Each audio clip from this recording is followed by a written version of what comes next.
بسم اللہ الرحمن الرحیم۔ السلام علیکم ورحمۃ اللہ وبرکاتہ۔ عزیز طلبہ، آثار السنن کا آج سبق نمبر 56 ہے، اور اس سبق کے اندر ہم پڑھیں گے باب ما جاء فی النوم، نیند کے بارے میں جو روایات وارد ہوئی ہیں، یعنی نیند بھی ناقض وضو ہے یا نہیں ہے۔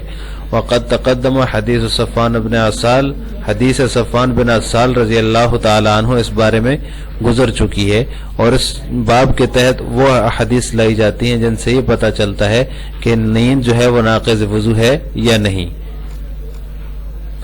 اس باب کے تحت علامہ نیوی رحمہ اللہ تعالی نے 2 احادیث ذکر کی ہیں، اور ان میں یہ مسئلہ بیان ہوا ہے کہ نیند جو ہے وہ ناقض وضو ہے یا نہیں ہے، نیند سے وضو ٹوٹے گا یا نہیں ٹوٹے گا۔ اس مسئلے میں فقہا کا اختلاف ہے، اور اس کی تفصیل ہم آج پڑھیں گے۔ پہلے احادیث کا ترجمہ پڑھ لیتے ہیں اور اس کے بعد مسئلے کی تفصیل کی طرف آئیں گے۔ باب ما جاء فی النوم وقد تقدم حدیث صفوان بن عسال فیہ، یہ باب ہے نیند کے بارے میں جو روایت وارد ہوئی ہیں ان کے حوالے سے، اور اس میں صفوان بن عسال رضی اللہ تعالیٰ عنہ کی حدیث گزر چکی ہے، یعنی صفوان بن عسال رضی اللہ تعالیٰ عنہ کی حدیث 2 دفعہ پہلے گزری ہے۔ ایک تو گزشتہ سبق میں گزری ہے جو باب الوضو من الخارج من احد السبیلین، جس میں علامہ نیوی نے اس حدیث کا صرف آخری جملہ ذکر کیا جس میں نوم کا، نیند کا ذکر ہے، اور اس سے پہلے تفصیلاً یہ حدیث گزر چکی ہے۔ پہلی حدیث ہے وعن انس بن مالک رضی اللہ تعالی عنہ قال کان اصحاب رسول اللہ صلی اللہ علیہ وسلم على عهده ينتظرون العشاء حتى تخفق رؤوسهم ثم يصلون ولا يتوضؤون، رواه ابو داود والترمذی باسناد صحیح واصله في مسلم۔ انس بن مالک رضی اللہ تعالی عنہ سے روایت ہے، وہ فرماتے ہیں کہ رسول اللہ صلی اللہ علیہ وسلم کے زمانے میں صحابہ کرام ینتظرون العشاء، عشاء کا انتظار کرتے تھے، حتی تخفق رؤوسهم، یہاں تک کہ ان کے سر اونگ کی وجہ سے جھکتے، حتی تخفق جھکتے، رؤوسهم ان کے سر اونگ کی وجہ سے، یعنی اونگتے رہتے تھے انتظار میں۔ ثم یصلون، پھر نماز پڑھتے، ولا یتوضؤون، اور وضو نہیں کرتے تھے۔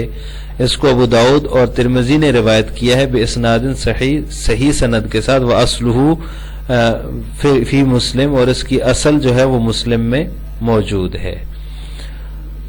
دوسری حدیث ہے وعن ابی ہریرہ رضی اللہ تعالی عنہ قال لیس علی المحتب النائم ولا علی القائم النائم ولا علی الساجد النائم وضوء حتى يضطجع فاذا استجع توضأ، رواہ البیہقی فی المعرفہ وقال الحافظ فی التلخیص اسنادہ جید۔ ابو ہریرہ رضی اللہ تعالی عنہ سے مروی فرماتے ہیں کہ محتبی سونے والے پر نہیں ہے، وضو نہیں ہے، ولا علی القائم النائم، اور نہ ہی کھڑے ہو کر سونے والے پر وضو ہے، ولا علی الساجد النائم وضوء، اور نہ ہی بیٹھ کر سونے والے کے اوپر وضو ہے، حتی یضطجع، یہاں تک کہ وہ پہلو کے بل لیٹ جائے، فاذا استجع توضأ، پس جب وہ پہلو کے بل لیٹا تو وہ وضو کرے گا۔ رواہ البیہقی، اس کو بیہقی نے فی المعرفہ اپنی معرفت میں روایت کیا ہے، وقال الحافظ فی التلخیص، اور حافظ ابن حجر رحمہ اللہ نے تلخیص خبیر میں اس کے بارے میں فرمایا ہے اسنادہ جید، اس کی سند جید ہے۔ علی المحتب النائم، محتبی یعنی وہ جس کی سرین جو ہے وہ زمین سے لگی ہوئی ہو، زمین پر ٹکی ہوئی ہو، اس طرح اگر بیٹھ کر کوئی سو جائے تو اس کو محتبی کہتے ہیں۔ محتبی النائم، اس طرح بیٹھ کر سونے والے کے اوپر وضو نہیں ہے، اور نہ ہی کھڑے ہو کر سونے والے کے اوپر وضو ہے، اور نہ ہی بیٹھ کر سونے والا۔ اب یہ جو صورت ہے یہ خاص صورت ہے محتبی، اور یہ عام ہے، اس میں کسی بھی طرح بیٹھا جا سکتا ہے، اور یہاں جو ہے صرف سرین جو ہے، صرف کولے جو ہیں وہ زمین پر ٹکے ہوئے ہوتے ہیں، اس کو محتبی کہتے ہیں۔ اب ان احادیث سے جو پتہ چلتا ہے وہ نیند کے بارے میں ہے کہ نیند سے وضو ٹوٹے گا یا نہیں ٹوٹے گا۔ تو نیند کا مسئلہ تھوڑا تفصیلی ہے۔ ایک نیند ہوتی ہے انبیاء کی، اور ایک عام آدمی کی نیند ہے۔ تو نوم انبیاء جو ہے، انبیاء کی جو نیند ہے اس میں اتفاق ہے، وہ بالاتفاق ناقض وضو نہیں ہے۔ کیوں؟ اس لیے کہ آپ صلی اللہ علیہ وسلم کا ارشاد انہ تنام عینایا ولا ینام قلبی، کہ ہماری آنکھیں سوتی ہیں، دل نہیں سوتا۔ تو انبیاء کی سب کی یہی کیفیت ہوتی ہے، تو ان پر وضو نہیں ہوتا، ان کی نیند جو ہے وہ ناقض وضو نہیں ہوتی۔ لیکن غیر انبیاء جو ہے، عام آدمی جو ہے، اس کی نیند کے بارے میں 4 مذاہب ہیں۔ پہلا مذہب امام مالک رحمہ اللہ تعالیٰ کا ہے، وہ فرماتے ہیں کہ نوم کثیر مطلقاً ناقض ہے، وضو ہے، یعنی زیادہ سونا جو ہے مطلقاً ناقض وضو ہے، چاہے وہ کسی حالت میں بھی سو جائے، کھڑے ہو کر سو جائے، بیٹھ کر سو جائے، لیٹ کر سو جائے، کسی حالت میں بھی سو جائے تو وہ ناقض وضو ہے، اس سے وضو ٹوٹ جائے گا۔ اور نوم قلیل جو ہے، جو کم نیند ہے، ہلکی پھلکی نیند ہے، وہ مطلقاً غیر ناقض ہے، یعنی وہ اس سے بالکل بھی وضو نہیں ٹوٹے گا، چاہے وہ کسی حالت میں بھی کر لے، بیٹھے ہوئے کر لے تھوڑی سی نیند، کھڑے ہوئے کر لے، لیٹے ہوئے کر لے، ہلکی سی نیند کر لی تو اس سے وضو نہیں ٹوٹے گا۔ یہ امام مالک رحمہ اللہ تعالیٰ کا مذہب ہے۔ دوسرا مذہب امام شافعی رحمہ اللہ تعالیٰ کا، وہ فرماتے ہیں کہ بیٹھنے والی جو نیند ہے، بیٹھ کر سونے والا جو بندہ ہے، اس کا وضو نہیں ٹوٹے گا، لیکن اس میں شرط یہ ہے کہ مقد زمین پر ٹکا ہوا ہو، یعنی کہ کولے زمین پر لگے ہوئے ہوں۔ اگر کولے زمین پر لگے ہوئے ہیں، اس حالت میں کوئی سویا ہوا ہے تو وہ اس کی نیند ناقض وضو نہیں ہوگی، اس سے وضو نہیں ٹوٹے گا۔ اور باقی جو صورتیں ہیں اس کے علاوہ جو ہیں وہ ان کے نزدیک سب ناقض ہیں، ان سے وضو ٹوٹے گا، چاہے وہ کھڑے ہو کر سوئے، چاہے وہ لیٹ کر سوئے، چاہے وہ کسی حالت میں صرف بیٹھ کر سونے والا جس کے کولے زمین پر لگے ہوئے ہوں، وہ نیند ناقض وضو نہیں ہے۔ اس کے علاوہ باقی ساری صورتیں ان کے نزدیک ناقض ہیں اور ان سے وضو ٹوٹ جائے گا۔ تیسرا مذہب امام احمد بن حنبل رحمہ اللہ تعالیٰ کا ہے، وہ فرماتے ہیں کہ قعود اور قیام ناقض نہیں، باقی ناقض ہے، یعنی بیٹھ کر سونے والا اور اس طرح کھڑے کھڑے سونے والا بندہ جو ہے اس کی نیند ناقض نہیں ہے، اس سے وضو نہیں ٹوٹے گا۔ بیٹھنے کی حالت میں اگر کوئی سو گیا یا کھڑے کھڑے کوئی سو گیا تو وہ اس سے اس کا وضو نہیں ٹوٹے گا۔ باقی جو صورتیں ہیں، لیٹ کر جو ہے، اس کے علاوہ دیگر صورتیں جو ہیں، ان میں جو ہے وہ فرماتے ہیں کہ یہ نیند ناقض ہے۔ اگر ان حالتوں میں کسی حالت میں کوئی سو گیا تو وہ اس کا وضو ٹوٹ گیا ہے، وہ وضو دوبارہ بنائے گا۔ یہ تیسرا مذہب ہے۔ چوتھا مذہب احناف کا ہے۔ احناف فرماتے ہیں جو نماز کی کیفیات ہیں، جیسے کہ قیام ہے، کھڑے ہونا، رکوع ہے اور اس طرح سجدہ ہے، یہ والی جتنی بھی حالتیں ہیں، اگر ان حالتوں میں کوئی بندہ سو جاتا ہے، قیام کی حالت میں کھڑے کھڑے سو گیا، رکوع کی حالت میں سو گیا، سجدے کی حالت میں جا کے سو گیا، تو یہ صورتیں غیر ناقض ہیں، ان صورتوں میں وضو نہیں ٹوٹے گا سونے سے۔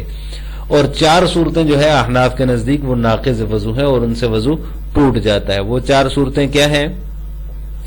ان میں سے پہلی صورت استجا ہے، یعنی کہ پہلو کے بل لیٹنا، پہلو پر لیٹنا، اس کو استجا کہتا ہے۔ یہ جو ہے یہ ناقض ہے، اس سے وضو ٹوٹ جائے گا۔ اگر کوئی پہلو کے بل سو گیا تو اس کا وضو ٹوٹ گیا۔ دوسری صورت ہے تورک، یعنی کہ سرین کے بل لیٹنا، تو اس کولوں کے بل لیٹنا، اس طرح سیدھا لیٹ جانا، یہ بھی جو ہے ناقض وضو ہے، اس سے بھی وضو ٹوٹ جائے گا۔ تیسری صورت استناد ہے، ٹیک لگا کر سونا۔ اگر ٹیک لگا کر کوئی سو گیا اور وہ ایسی چیز کے ساتھ ٹیک لگا کر سو گیا کہ اگر اس چیز کو ہٹا لیں تو وہ آدمی گر پڑے، تو اس کا مطلب یہ ہے کہ اس کی نیند گہری ہے، وہ چیز ہٹانے سے وہ گر رہا ہے، تو اس کا وضو ٹوٹ جائے گا۔ یہ تیسری صورت ہے۔ چوتھی صورت ہے استلقاء، یعنی گدی پر چت لیٹ جانا، سیدھے لیٹ جانا، اس کو استلقاء کہتے ہیں۔ اس حالت میں بھی احناف کے نزدیک وضو ٹوٹ جائے گا۔ یہ 4 صورتیں جو ہے احناف کے ہاں ناقض وضو ہیں، ان 4 صورتوں میں وضو ٹوٹ جائے گا۔ باقی قیام، رکوع، سجدے کی حالت میں کوئی سو گیا تو وہ ناقض نہیں ہے اور ان سے وضو نہیں ٹوٹے گا احناف کے نزدیک۔ احناف کے دلائل کیا ہیں؟ پہلی دلیل تو یہ حدیث ہے ان نبی صلی اللہ علیہ وسلم قال لا يجب الوضوء على من نام جالسا او قائما او ساجدا حتى يضع جنبه فانه اذا استجا استرخت مفاصله۔ اب دیکھیں اس میں آپ صلی اللہ علیہ وسلم نے فرمایا جو کھڑے ہو کر سو جائے، جو بیٹھ کر سو جائے تو اس کے اوپر وضو، یا پھر جو سجدے کی حالت میں سو جائے اس کے اوپر وضو نہیں ہے، یہاں تک کہ وہ پہلو کے بل نہ سو جائے۔ جب وہ پہلو کے بل سو جاتا ہے تو اس کے مفاصل کھل جاتے ہیں، یعنی مسام جو ہوتے ہیں جسم کے وہ کھل جاتے ہیں۔ جب مسام کھل جائیں تو پھر ہوا کا خروج ہو جاتا ہے، انسان کو پتہ بھی نہیں چلتا کیونکہ مسام کھلے ہوئے ہیں۔ تو احناف کے نزدیک جو ہے اس حالت میں جو حالتیں 4 بیان ہوئی ہیں، ان 4 حالتوں کے اندر وضو کے ٹوٹنے کی جو وجہ ہے، جو علت ہے، وہ استرخاء مفاصل ہے، یعنی کہ مسام کا کھلنا ہے۔ مسام جب کھل جائیں گے تو پھر ہوا خارج ہو جائے گی، نجاست خارج ہو جائے گی، تو اس کو پتہ نہیں چلے گا۔ تو اس وجہ سے ان حالتوں میں وضو ٹوٹ جاتا ہے. اگر ان حالتوں میں کوئی سو گیا, ٹیک لگا کر سو گیا, یا پھر جو ہے وہ اس نے سرین کے بل سو گیا, یا پھر پہلو کے بل سو گیا, تو ان حالتوں میں استرخاء مفاصل ہوتا ہے. تو اس وجہ سے ان حالتوں میں احناف کے نزدیک وضو ٹوٹ جاتا ہے. دوسری دلیل احادیث باب ہیں. یہاں پر بھی دیکھیں آپ صلی اللہ علیہ وسلم نے فرمایا کہ جس طرح کہ یہ دوسری حدیث ہے, حتی یستجی فاذا استجا توضا, جب وہ پہلو کے بل لیٹ جائے تو وہ وضو بنائے گا. اسی طرح پہلی حدیث کے اندر ہے جو ہے وہ حتی تخفق رؤوسهم ثم يصلون ولا يتوضؤون. اب دیکھیں بیٹھ کر سو رہے ہیں لیکن اونگ رہے ہیں. بیٹھ کر صحابہ کرام جو ہے ان کو نیند کا غلبہ آنے کی وجہ سے اونگ آ جاتی ہے, لیکن وہ وضو نہیں بنا رہے کیونکہ اس حالت میں استرخاء مفاصل نہیں ہو رہا. تو یہ احادیث باب جو ہیں یہ احناف کی دلیل ہیں, اور ان سے استدلال کرتے ہوئے ان احادیث سے استدلال کرتے ہوئے احناف کہتے ہیں کہ جن صورتوں میں استرخاء مفاصل ہوتا ہے, جن صورتوں میں مسام کھلتے ہیں جسم کے, ان صورتوں میں وضو ٹوٹ جائے گا اور دوبارہ بنانا پڑے گا. اب دیکھیں اس حدیث کے اندر بھی استجاء والی جو حالت ہے, یعنی کہ پہلو کے بل سونا, اس کو ناقض وضو بتایا ہے, اور اس کی وجہ آگے استرخاء مفاصل ذکر کی, استرخت مفاصل ہو. تو لہٰذا اسی وجہ سے احناف کے ہاں یہ جتنی بھی صورتیں ہیں یہ ناقض وضو ہیں.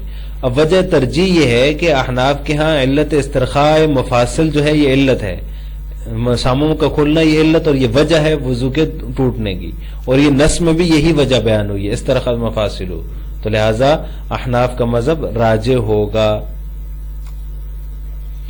آج کے سبق کا خلاصہ یہ ہوا کہ ہم نے باب ما جاء فی النوم جو ہے اس کے تحت جو مذکور 2 احادیث ہیں ان کا ترجمہ, تشریح اور ایک فقہی مسئلے کی تفصیل پڑھی ہے کہ کون سی نیند جو ہے وہ ناقض وضو ہے اور کس کی نیند ناقض وضو ہے. انبیاء کی نیند ناقض وضو نہیں ہے, بالاتفاق انبیاء کی نیند سے وضو نہیں ٹوٹتا.